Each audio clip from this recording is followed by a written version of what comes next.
अमावस की काली रात थी।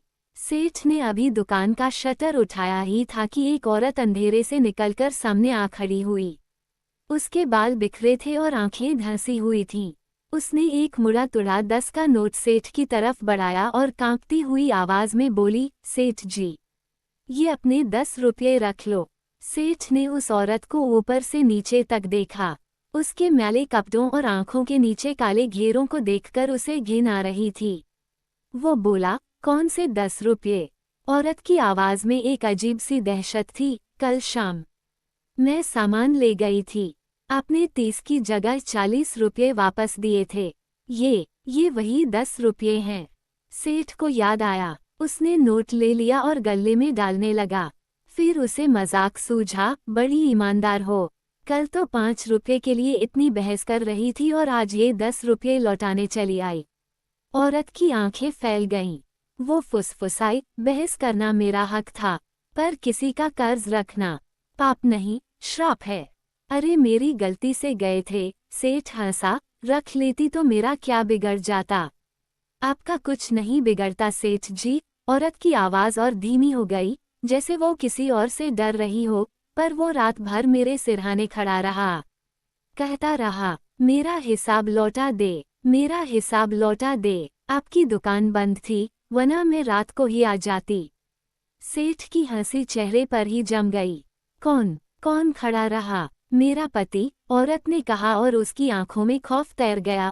उसने मरते वक्त कसम दी थी कि किसी का एक पैसा भी मत रखना, वरना वो चुप रह सकता है, पर जो हिसाब लेने आता है वो चुप नहीं रहता, और उसकी सज़ा मेरे बच्चों को भुगतनी पड़ेगी। इतना कहकर वो औरत तेजी से अंधेरे में गायब हो गई, जैसे कोई परछाई हो। सेठ को अचानक दुकान में ठंड लगने लगी। उसे लगा जैसे गले के पीछे कोई खड़ा है। उसने डर के मारे तुरंत 300 रुपये निकाले और स्कूटी स्टार्ट की। नौकर से बोला, दुकान देख, मैं अभी आया। वह बाजार में प्रकाश की दुकान पर पहुंचा। प्रकाश उसे देखकर हैरान हुआ।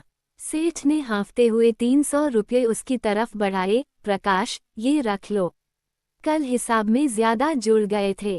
प्रकाश हंसा, अरे सेठ जी, इतनी सुबह सुबह, बाद में दे देते। सेठ की आवाज में डर साफ झलक रहा था। अगर मैं बाद में देने से पहले ही मर जाता तो तुम्हारा कर्ज मुझ पर रह जाता। वो हिसाब मांगने आ जाता। मुझे नहीं पता था कि हिसाब मांगने वाला इतनी भयानक सजा देता है, और वो सजा मेरे बच्चों को। सेठ अपनी बात पूरी नहीं कर सका और तेजी से वापस चला गया। प्रकाश के दिल में खलबली मच गई। उसे 10 साल पहले की बात याद आ गई। उसने अपने दोस्त से 3 लाख रुपये उधार लिए थे और दूसरे ही दिन दोस्त की एक हादसे में मौत हो गई थी। दोस्त के घरवालों को कुछ पता नहीं था, इसलिए प्रकाश चुप रह गया। आज सेठ के शब्द उसके कानों में गूंज रहे थे, हिसाब मांगने वाला, सजा मेरे बच्चों को। उस रात प्रकाश सो नहीं पाया। उसे लगा जैसे कोई उसके बिस्तर के पास खड़ा फुसफुसा रहा है, मेरा हिसाब। उसने अपनी बेटी के कमरे में झांका तो उसे अपनी बेटी के पलंग के पास एक लंबा, काला साया खड़ा दिखाई दिया। वो चीख पड़ा, लेकिन वहां कोई नहीं था। अगले 2-3 दिन उस पर कहर बनकर टूटे। घर में अजीब अजीब आवाजें आतीं। कभी लगता कोई गीले पैरों से चल रहा है, तो कभी बच्चों के खिलौने अपने आप चलने लगते। उसका डर अब हद से ज्यादा बढ़ चुका था। उसने फैसला किया। उसने बैंक से 13 लाख रुपये निकाले, 3 लाख मूल और 10 साल का ब्याज, जो उसने खुद जोड़ा था।